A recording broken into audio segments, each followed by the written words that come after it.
All right, John Moldens here. He is the owner and operator of Big Buck Adventures, or he's part of it. And he is out of the Way Park St. Club area, correct? And so he's going to talk about Mox Grapes. He's going to have some products here. Going to give a little background on what he does. And so let's welcome John up here. Come on up.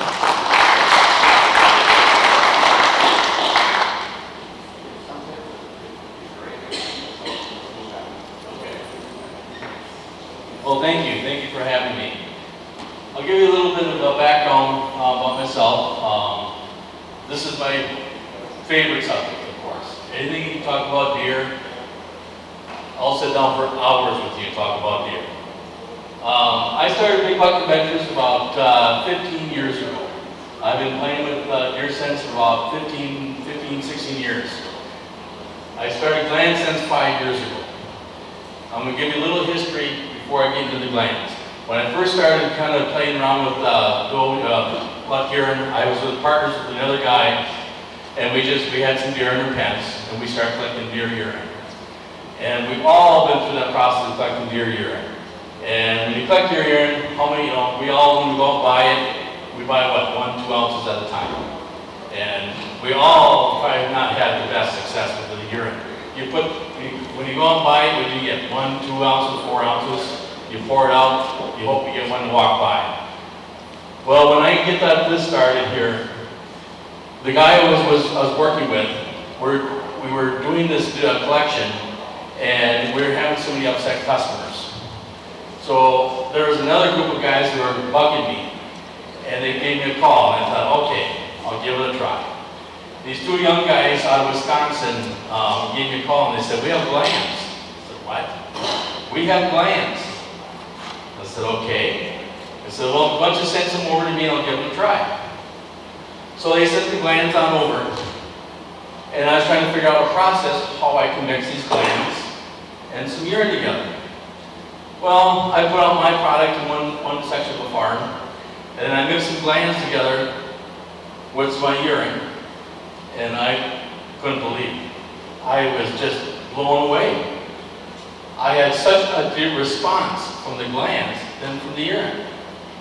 So we've got to figure out, okay, how can I come up with a product that's going to work? And that's going to be always going to keep the deer coming in. So it took me almost 3 years that I worked with this till I finally figured out how this process will work. This is different, guys. This is all science now. So I'm going to go through the science end of this and why it's been working so well and why it's been so successful for a lot of hunters out there. How many of you guys actually spend the time of building Mox Grapes?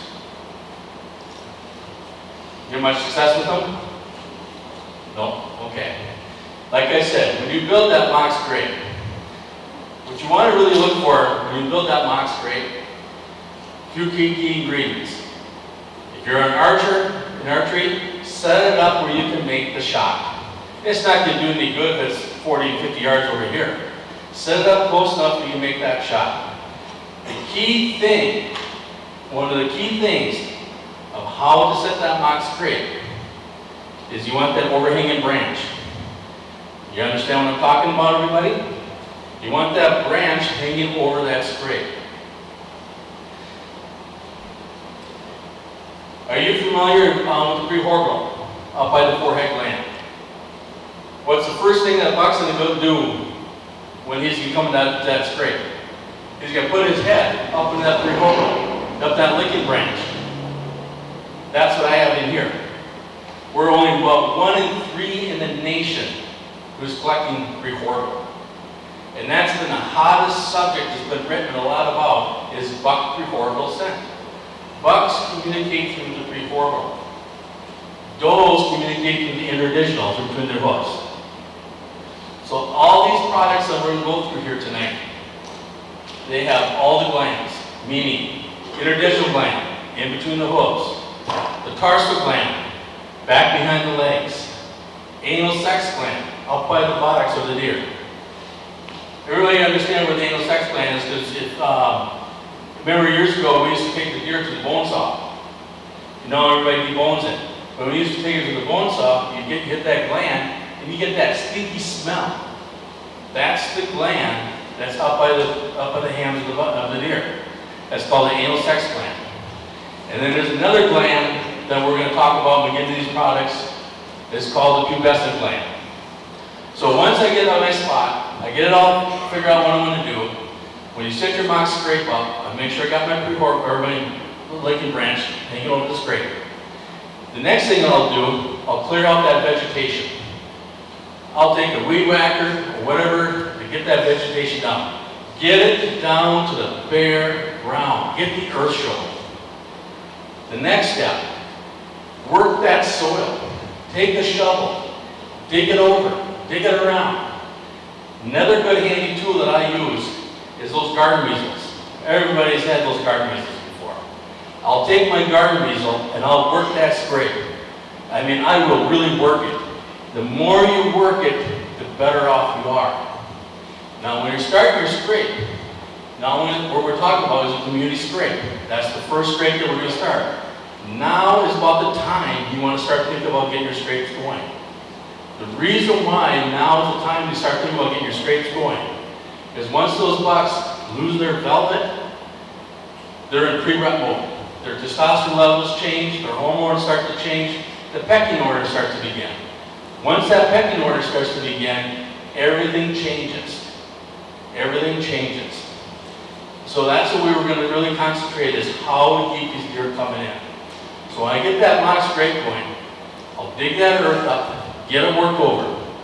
Now when you do a scrape, how many of you, a lot of people just do this? No, get in there and work it. The more work you work it, the better off you are, and you want to make it look like they're using it. When I make that mock scrape, don't be afraid to make it big. My community scrapes, I'll go and make a scrape 5x5, 4x4, because I want to make it visible.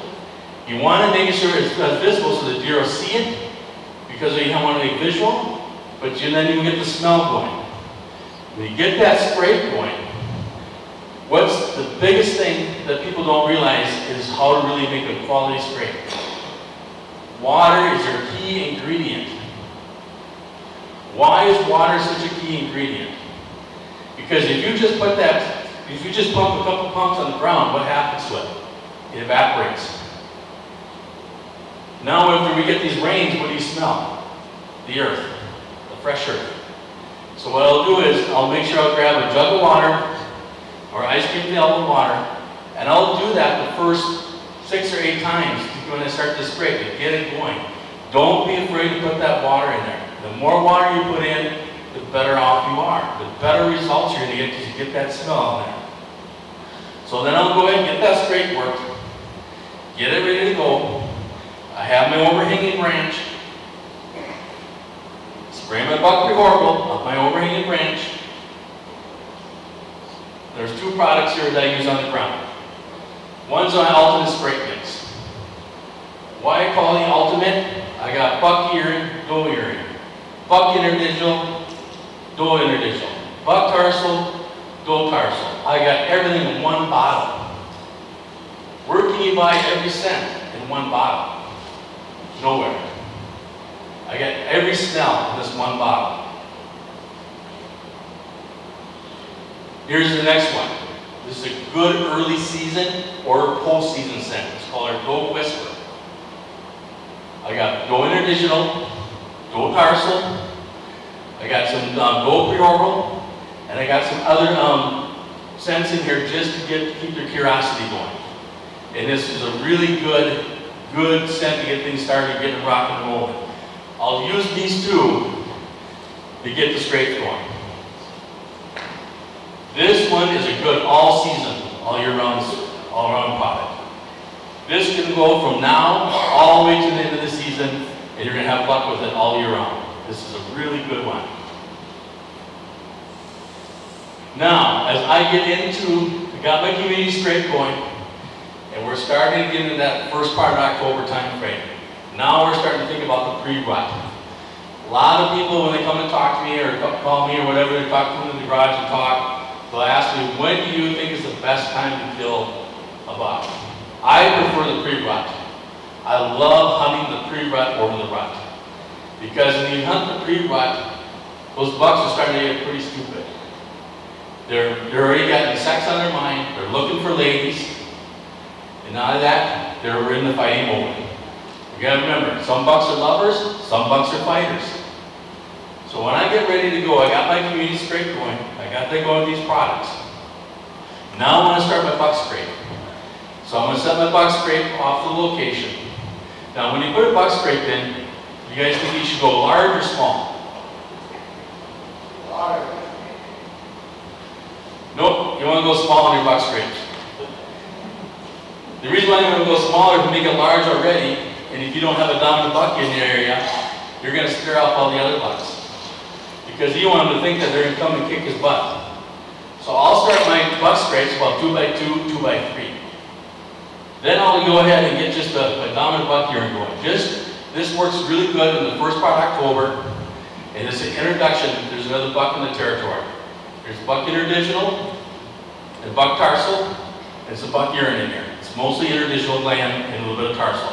It's not too strong, but it's just a hint that, there's another buck in my territory. Then all of a sudden you have a nice buck show up in your camera. Then we go over to the buck fever. This one's been a fun one. Okay? How many of you guys like to do some calling? Okay, how many times do you call and you see them out there but they get hung up and they don't come in all the way? They won't commit. Here's a couple of reasons why. One is they hear it, but they got no smell there. They have no reason to come in. And then another reason too is change your call. Carry 2 or 3 different calls with you. So what I'll do is sometimes I'll call. He's hung up out there, but he's not going to come in. So if I go back out that evening, I'll take a different call with me. A different tone, different cadence, different sound.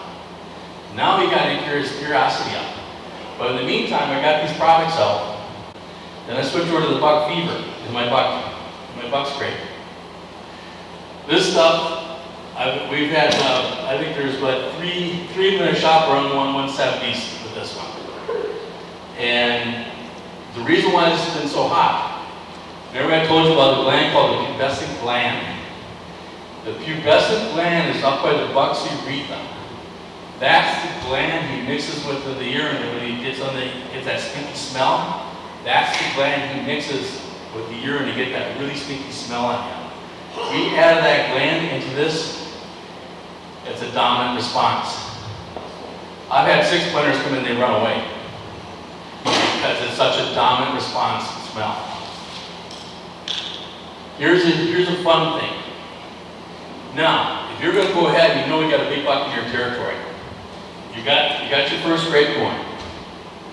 Here's the fun thing you get to do with this prehorbital. This works really well. I'll take this buck prehorbital. I got some small saplings out in front of me, some 3/4 inch up to 1 inch, 2 inch size trees.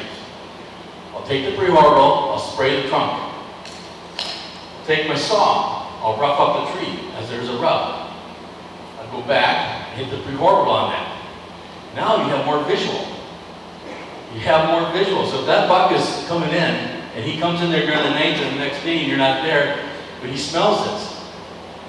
You got your buck fever out. Now you got everything. Because what happens, a lot of times, he's not going to go far. He's going to hang up closer by because he's going to know who's this other boy in my territory? Who's coming in to take my nose over? You start calling, he hears you, he smells it, he's got to come and investigate it. He's got to come in to investigate it. That's how this is kind of set up. You get the right smells, you get the right calls going, they're going to come in, they're curious. They're curious animals. That is how we put these products together when they start to get going. Now, as we go into the rut, we actually make gold prehorbital. To my knowledge, we're one of the only ones in the nation doing gold prehorbitals. So remember I was telling about that community scrape? I got the community scrape going, right when I get to that pre-rut time, right before going to rut, I'll hang another scent with because that works really well. I'll hang like a key wick, scent wick, up in that licking branch. I'll screw the bottle off, slide it up there, and I'll put a couple pumps up on the leaves. Same way with this, I'll have another key wick, slide this on there, and then on the other side, got a couple pumps. The cool thing when you do these preformals, you get pictures of deer standing on their hind legs. They're going after that preformal. They're out there and they're just up there tearing up that branch, trying to pull it down. It's really cool to see, it's really neat. It's fun to watch. Now, I'll go to my Go Passion. You ever notice all my scents, Go stuff, was kind of after women's perfumes. That's how I came up with some of these names. Keep it simple. Go Passion works really well in a spray setup. It's got anal sex gland, really strong presence of a tarsal gland, and interdigital gland. This works the best in a scrape setup. Now, go ahead and open this up. You're going to be surprised.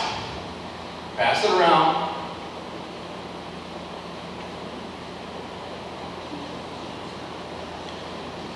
Glands are a sweet smell. They're not strong like urine smells. Gland is a lot sweeter smell. Well, then try this one. Now you're going to get the difference.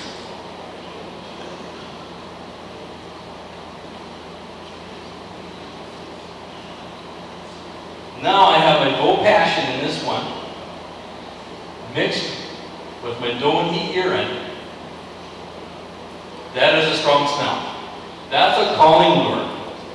That lure works really well on a scent wick because it gets that smell out there. And when I put my Doe and Heat urine out, I'll start go calling. Man, man. Because then they're going to wonder, they're going to smell it, they're going to think there's a hot doe in the area. I've had them come running in. Because you got the right smells. That's the key thing about this process, how we get the right smells. Then when you start using some of this urine stuff, the problem with the urine stuff is how much the deer will urinate at a time. 6 to 10 ounces. That's how much urine you should be dropping in those scrapes to be effective. That gets expensive. These gland products, a few pumps is all it takes. A few pumps is all it takes. When I go to the process of collecting our urine, our Doe and Heat ester scents, curl your toes a little bit, doesn't it? When I go through the process of collecting my urine, or Doe and Heat urine scents, I just finally got in the doghouse with my wife. We had a pretty good year last year. So I spent, there's myself and 3 other partners, so we all put $15,000 into the business. I changed my collection facility because I had an old parlor, and the old parlor, the milk parlor, we used to drive down below, and then we have the beams up on top of where the floor is located. So what we did is that I was having some problems the years before this, is that when I was doing my collection time, my urine was mixed with my feces. It was discoloring my urine, and on that it was giving it a kind of a different smell. So we went ahead and spent some money. So we did, we put stainless steel all over inside our pens. All our pens got stainless steel, all the floors are angled, then I have a grate, then I have a mat. The urine goes to the mat, along the I-beams I have a trough. And the urine goes into the trough, then I have lines going down to my 55-gallon barrel drums where our collection's going on.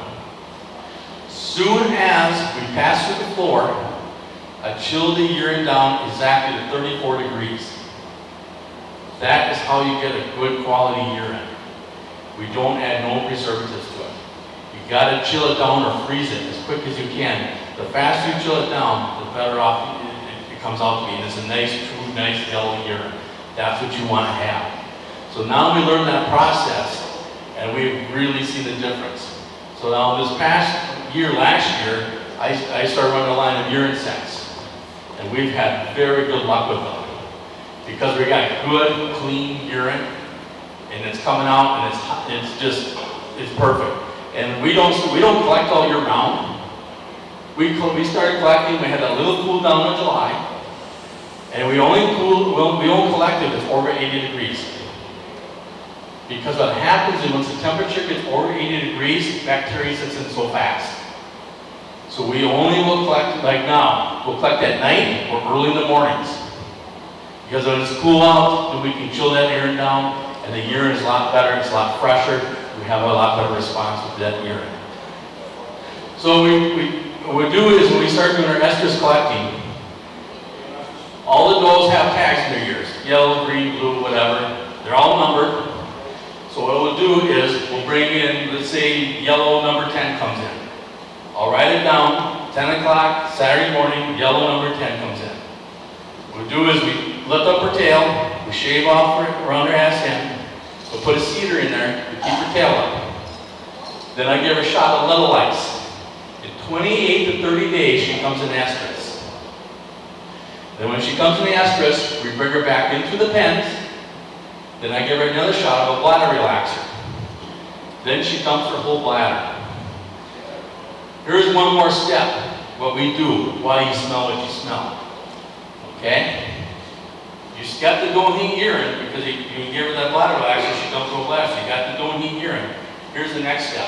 Remember I was telling you about that rubber mat that we have on the floor? We take horse syringes and we try and we suck up that sticky substance.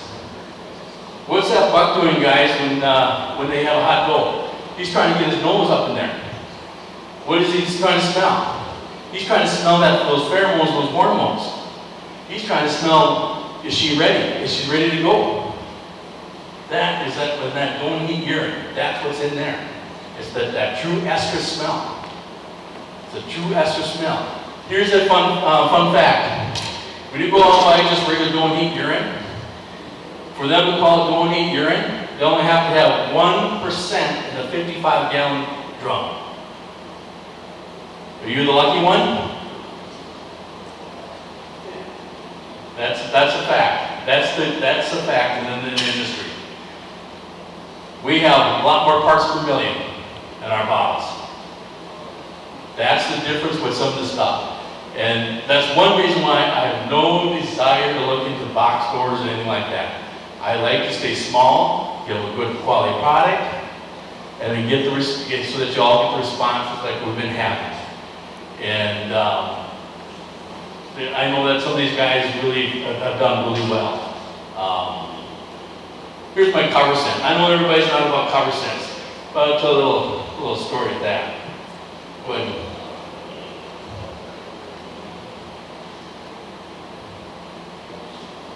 Got a fresh earth. Yep. Like some of my good ideas comes about drinking the beer. I was sitting at the deer farm one day, and it had that nice rain, and that nice fresh earth smell. And I thought, how can I get that smell into a bottle? So I gathered up all the leaves and needles and everything off the forest ground. I threw them in the rain barrels, let them soak for 45 to 60 days, took a sheet cloth and drained it out. The cheapest scent to make, all natural. How do I get glands? The glands come from, we work with butchering shops. You cannot get glands from live deer. So we work with a list of butchering shops. And when they go through the butchering shops, we also get them tested for CWD. So what happens when they go through the system, we have a hunter's number, we give them another number, we send that gland to an independent agency, and then they'll let us know if we can use that gland or not. If that deer does have CWD, we have to report it, and then we have to destroy those glands. So everything is checked before we bottle it. I don't get the turkey hunt because that's when we're working on glands. Because how do we get those glands out? Like between the hooves, the nose, the interdigital gland. You can't just take a knife up there and cut it out. So what we do is we go and collect all these front hooves, I'll thaw them out, and then I'll boil them. I'll soften up the tissue. And once I soften up the tissue, then you can get up in there and you can remove those glands. A gland is anywhere from the size of a sunflower seed to a peanut. It could be a cluster or it could be just one big gland. So you imagine how many glands, if it's just a couple of glands, you imagine how many glands it takes to produce the products. It takes a lot of glands. It takes a lot of glands. That's why it's taken me this long a time before I can even get it out for sale to save up glands to produce.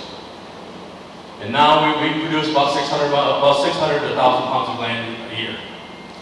So that we have enough glands on hand to keep producing the products. Anybody have any questions before we go any further? Can you overdose on this? Yes, you can. Okay? When I put this on the ground, when I first get it started, all the way I'll put about 6 to 8 pumps. Once you get it going, and it takes about 3 weeks or so, but once you get it going, then you go down to 2 to 4 pumps.